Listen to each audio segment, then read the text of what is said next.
दोस्तों 18 जून 2024 यानी कि ज्येष्ठ मंगलवार के दिन निर्जला एकादशी आ रहा है। दोस्तों, इसी दिन किया जाने वाला पंडित जी द्वारा बताया गया एक दीपक वाला उपाय आप लोगों को जरूर करना चाहिए, क्योंकि दोस्तों यह एक ऐसा उपाय है जो कि इस उपाय को करने के बाद दोस्तों आपको पूरे कोई और उपाय को करने की जरूर नहीं है, क्योंकि सबसे नया यह उपाय पंडित जी ने अपनी अभी की सिहो की कथा में ही बताया है। हमें जिस उपाय को आज हम आपको बहुत अच्छे से समझाने वाले हैं, इस वीडियो को देखने के बाद इस उपाय को समझने के लिए आपको कोई और वीडियो को देखने की जरूरत नहीं पड़ेगी। तो चलिए दोस्तों, उपाय को शुरू करते हैं। देखिए, यह 18 जून ज्येष्ठ मंगलवार के दिन इतना खास होता है, इतना महत्वपूर्ण होता है। देखा है कभी कभी बड़े बड़े पूजा पाठ अनुष्ठान जो मनोकामना पूर्ण नहीं होती है। 18 जून ज्येष्ठ 2024 यानी कि मंगलवार निर्जला एकादशी के दिन, 18 जून ज्येष्ठ निर्जला एकादशी, ये एक छोटे से उपाय करने से ही आपकी मनोकामना पूर्ण हो जाती है। और बहुत सारे लोगों ने इस उपाय को किया भी है और उनको इस उपाय को करने का फल भी जरूर मिला। अगर आप लोग भी इस उपाय को 18 जून 2024 यानी कि ज्येष्ठ मंगलवार निर्जला एकादशी के दिन करना चाहते हैं, तो आप इस उपाय को पहले अच्छे से समझ लेना, सुन लेना, उसके बाद करना। आपको इस उपाय का फल जरूर मिलेगा। देखिए, साल की सबसे बड़ी एकादशी की तिथि आ चुकी है, जिसे हम लोग निर्जला एकादशी के नाम से जानते हैं। पूज्य गुरुजी ने कहा कि इस दिन भगवान विष्णु अपनी योग्य निद्रा से जागकर पुनः संसार के संचालन का कार्य शुरू करते हैं और हमारी सारी मनोकामनाएं परिपूर्ण करते हैं। गुरुजी के अनुसार अगर इस दिन हम लोग विशेष दीप दान करते हैं, रुई की बत्ती के दीपक का दान करते हैं या फिर गोल रुई की बत्ती के दीपक का दान करते हैं, तो हमारे जीवन में जो कर्ज है वह समाप्त होता है। धन धान्य प्राप्ति के नए नए मार्ग बनते हैं, धन आवक होती है। कहीं ना कहीं से हमें माता लक्ष्मी की अनन्य कृपा प्राप्त होती है। हमारे घर का सारा दुर्भाग्य समाप्त होता है और हमें सुख समृद्धि की प्राप्ति होती है। तो चलिए जानते हैं इन विशेष उपायों के बारे में। परंतु उससे पहले प्रार्थना, अगर आप चैनल पर नए हैं तो कृपया चैनल को सब्सक्राइब जरूर कर लें। देखिए, यह एकादशी हम सभी के लिए बहुत मायने रखती है, क्योंकि यह साल की सबसे बड़ी एकादशी है। आप सभी जानते हैं कि ज्येष्ठ मास में दीपदान का बहुत ज्यादा महत्व होता है। यह दीपदान अगर हम लोग भगवान विष्णु के सामने करते हैं या माता लक्ष्मी के सामने करते हैं या फिर माता तुलसी के सामने करते हैं, तो हमारी कोई ऐसी मनोकामना नहीं जो भगवान विष्णु जी की कृपा से परिपूर्ण नहीं की जा सकती। इसलिए आपको इस विशेष दिन में दीपदान जरूर करना है और एक विशेष तरह से दीपदान करना है। यही दीपदान आपकी सारी मनोकामनाएं को परिपूर्ण करेगा। तो चलिए जानते हैं पूज्य गुरुजी द्वारा बताए गए सबसे पहले उपाय के बारे में। देखिए, इस उपाय के लिए आपको एक दीपक ले लेने हैं। एक तो गोलरी की बत्ती का दीपक आपको लेना है और एक रुई की बत्ती का दीपक लेना है। दोनों ही दीपक आप चाहे तो मिट्टी के इस्तेमाल कर सकते हैं या फिर अपने घर पर शुद्ध आटा मारकर, बिना नमक वाला आटा मारकर उसका दीपक बनाना चाहते हैं, तो वह दीपक भी आप बनाकर उसका इस्तेमाल कर सकते हैं। जो आप गोल बाती वाला दीपक लगाएंगे उसमें रुई की बाती लगाएंगे और जो लंबी बाती वाला दीपक होगा उसमें आप मौली के धागे का उपाय करेंगे। देखिए, एक दीपक वाला यह उपाय बहुत ही विशेष है। इस आप बहुत ही ध्यान से समझिए। इसी के साथ आपको ले लेने हैं 11 काले तिल के दाने और एक छुटकी हल्दी, एक छुटकी शुद्ध पिसी हुई हल्दी ले लीजिए। अब यह दोनों सामग्री लेकर आप पहुंच जाइए तुलसी जी के पौधे के सामने। यह उपाय आप सूर्यास्त के बाद किसी भी समय कर सकते हैं। पूरे दिन यह एकादशी का शुभ मुहूर्त पड़ रहा है, इसलिए आप शाम के समय या रात में किसी भी समय इस उपाय को कर सकते हैं, परंतु इस उपाय को जरूर करिएगा। देखिए, अब तुलसी जी के पहुंचकर सबसे पहले आप जो गोल रुई की बाती वाला दीपक लेकर आए हैं उसे तुलसी जी के पौधे के नीचे प्रज्वलित कर दीजिए और 11 बार एयूएम नमो भगवते वासुदेवाय इस मंत्र का स्मरण कर लीजिए। और जो आप 11 काले तिल के दाने लेकर आए हैं उसे इसी दीपक में डाल दीजिए। देखिए, काले तिल के दाने भगवान विष्णु के पसीने से उत्पन्न हुए हैं और जब भी हम यह दीपक ज्येष्ठ मास की निर्जला एक एकादशी में प्रज्वलित करते हैं, तो इससे हमें आराम से मिलता है। हमारे जीवन में धन प्राप्ति के नए नए मार्ग बनते हैं। हमारा अगर कोई भी कार्य रुका हुआ है तो वह भगवान विष्णु की कृपा से परिपूर्ण हो जाता है, क्योंकि यह गोल रोई की बाती का दीपक हम लोग भगवान विष्णु के ही निमित्त लगाते हैं। इसके बाद आप जो लंबी बाती वाला दीपक लिए हैं उसको अपने घर में जो पूजा स्थान है वहां पर जो माता लक्ष्मी की फोटो है या प्रतिमा है या जो कुछ भी है उसके सामने प्रज्वलित कर देना है। देखिए, आपने अभी माता लक्ष्मी की पूजा दिवाली में की होगी। अगर आपके पास माता लक्ष्मी की कोई फोटो नहीं है तो माता लक्ष्मी की मूर्ति के सामने भी आप इस उपाय को कर सकते हैं। ये लंबी बाती वाला दीपक आप उनके सामने प्रज्वलित कर लीजिए और 11 बार ओम महालक्ष्मी नमः इस मंत्र का स्मरण कर लीजिए और यह एक चुटकी हल्दी इसी दीपक में डाल दीजिए। यह एक चुटकी हल्दी वाला दीपक आपके भाग्य को समाप्त करेगा, माता लक्ष्मी जी की कृपा प्राप्त करवाएगा, धन प्राप्ति के नए नए मार्ग बनाएगा और आपकी जीवन में जो समस्याएं चल रही हैं उनको समाप्त करेगा। देखिए, यह एक दीपक वाला उपाय इस एकादशी में करने के लिए सर्वश्रेष्ठ है, क्योंकि इस ज्येष्ठ मास की निर्जला एकादशी में दीपदान का सबसे अधिक महत्व होता है। और अगर आप एक दीपक भगवान विष्णु के निमित्त और एक दीपक माता लक्ष्मी के निमित्त लगा देते हैं तो आपके जीवन के सारे संकटों का समाधान हो जाता है और आपको धन धान्य की प्राप्ति होती है। अब इसके बाद जानते हैं पूज्य गुरु जी द्वारा बताए गए दूसरे खास उपाय के बारे में। देखिए, यह दूसरा उपाय जानने से पहले आप लोग एक बात का विशेष ध्यान रखिएगा।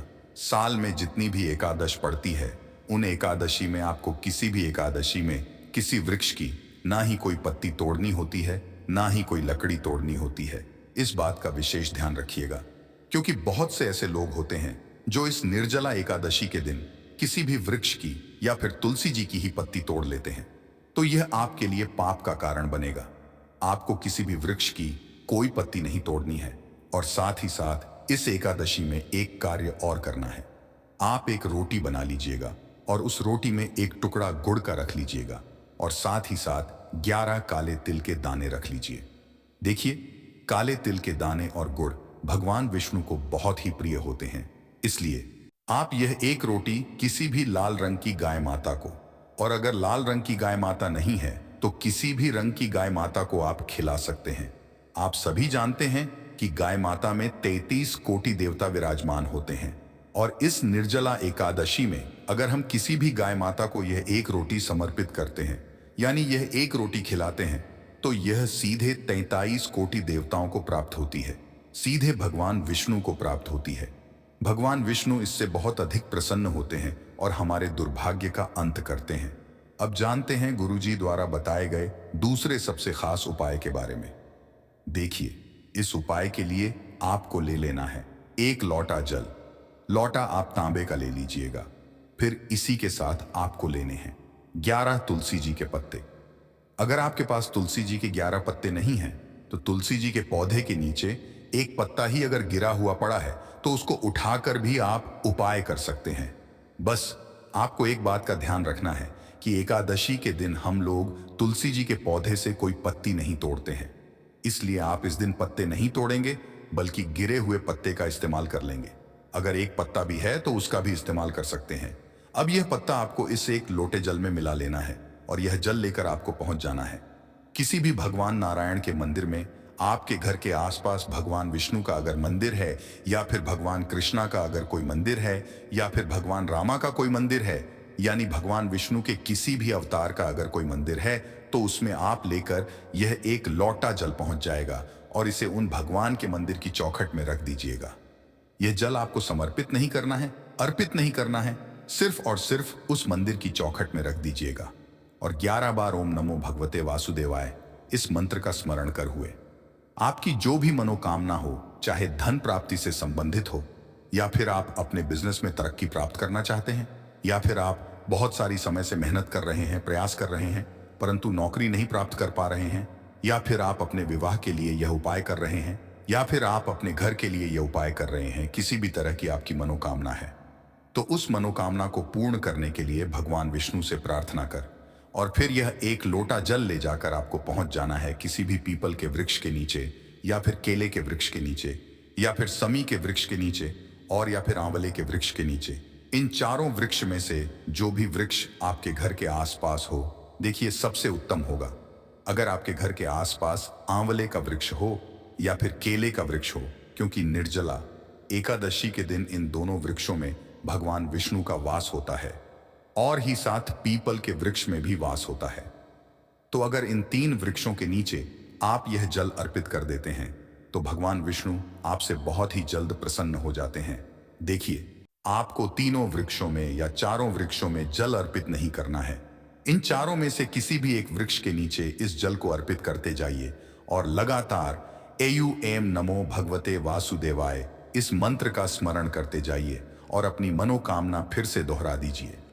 जो अभी आपने मनोकामना बोली है, पूज्य गुरु जी ने कहा कि अगर आप इस विशेष उपाय को इस निर्जला एकादशी के दिन कर लेते हैं तो भगवान नारायण की कृपा से आपकी बड़ी से बड़ी मनोकामना बहुत ही जल्द से जल्द परिपूर्ण हो जाती है। अब जानते हैं गुरुजी द्वारा बताए गए तीसरे और सबसे आखिरी उपाय के बारे में। इस उपाय के लिए आपको एक चौमुखी दीपक ले लेना है।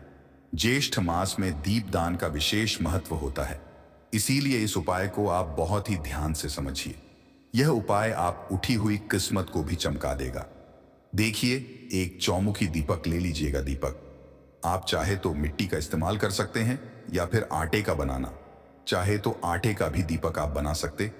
साथ ही साथ आपको लेना है थोड़े से काले तिल और एक चुटकी हल्दी। अब यह सारी सामग्री लेकर आपको पहुंच जाना है तुलसी जी के पौधे के सामने। देखिए, इस उपाय को भी आप शाम को सूर्यास्त के बाद किसी भी समय कर सकते हैं। तुलसी जी के नीचे पहुंचकर आपको यह चौमुखी दीपक वहीं पर प्रज्वलित कर लेना है और कम से कम 11 बार इस मंत्र का स्मरण कर लेना है। फिर उसके बाद आप जो 11 काले तेल के दाने लेकर आए हैं वह डाल दीजिए और एक चुटकी हल्दी जो आप लेकर आए हैं वह डाल दीजिए। पूज्य गुरु जी के अनुसार इस तरह से अगर आप इस विशेष उपाय को में करते हैं तो आपको एक साथ भगवान विष्णु की कृपा प्राप्त होती है, माता लक्ष्मी की कृपा प्राप्त होती है तथा साथ ही साथ माता तुलसी की भी कृपा प्राप्त हो जाती है। यह उपाय आपके लिए सबसे उत्तम रहेगा। अगर आप दीपदान करना चाहते हैं, देखिए, पहला उपाय भी दीपदान के बारे में बताया गया था और यह उपाय भी दीपदान के बारे में बताया गया है। तो इन दोनों उपायों में से किसी भी एक उपाय को आप कर लीजिएगा, आपकी सोई हुई किस्मत भी चमक जाएगी। गुरुजी ने स्वयं यह बात कही। देखिए, यह दिन इतना खास होता है, इतना महत्वपूर्ण होता है। देखा गया है कभी कभी बड़े बड़े पूजा पाठ अनुष्ठान से जो मनोकामना नहीं पूर्ण होती है, वह निर्जला एकादशी के दिन एक छोटे से उपाय करने से ही आपकी मनोकामना पूर्ण हो जाती है। और बहुत सारे लोगों ने इस उपाय को किया भी है और उनको इस उपाय को करने का फल भी जरूर मिला है। अगर आप लोग भी इस उपाय को निर्जला एकादशी के दिन करना चाहते हैं तो आप इस उपाय को पहले अच्छे से समझ लेना, सुन लेना, उसके बाद करना। आपको इस उपाय का फल जरूर मिलेगा। दोस्तों, हम आपको यहां पर बता दें कि यह जो दीपक वाले जो उपाय है, यह उपाय पंडित जी ने अपनी अभी किसी और की कथा में ही बताया है और इस उपाय को करने से आपके घर में चाहे किसी भी प्रकार की दुख और समस्या क्यों ना चल रही हो, आपको उसका कारण भी नहीं पता है कि यह समस्या किस कारण से चल रही है। उसका कुछ भी कारण हो सकता है, जैसे पितृदोष हो सकता है या किसी भी तरह का मंगल दोष भी हो सकता है और भी बहुत तरह के दोष होते हैं, कुछ भी हो सकता है।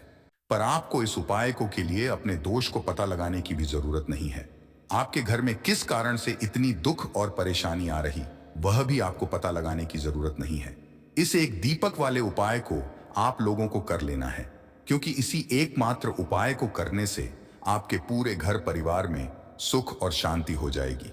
आपके घर में अच्छे अच्छे काम होने लगेंगे। आपकी जो भी मनोकामना होगी वह भी धीरे धीरे करके पूर्ण होना शुरू हो जाएगी। दोस्तों, अब इस उपाय को करना किस समय है, यह भी आप लोग जान लीजिए। देखिए, इस एक दीपक वाले उपाय को करने का जो समय है वह सीधी सी बात है, सुबह का समय है, प्रातःकाल का समय है। वैसे दोस्तों, निर्जला एकादशी के पूरे दिन मंदिर खुले रहते हैं। पूरे दिन आप लोग उपायों को भी कर सकते हो, इसमें कोई दिक्कत वाली बात नहीं है, क्योंकि निर्जला एकादशी के दिन भगवान शिव जी पूरे दिन अपने मंदिर में बैठे रहते हैं कि कौन भक्त आएगा, कौन हमारे हमको करेगा और हम कब उसकी मनोकामना पूर्ण करेंगे। दोस्तों, इस दिन शिव जी इतना कुछ प्रदान करते हैं जितने की हम कभी कल्पना भी नहीं कर सकते हैं। इसीलिए आप लोगों को इस मौके को तो अपने हाथ से नहीं जाने देना चाहिए।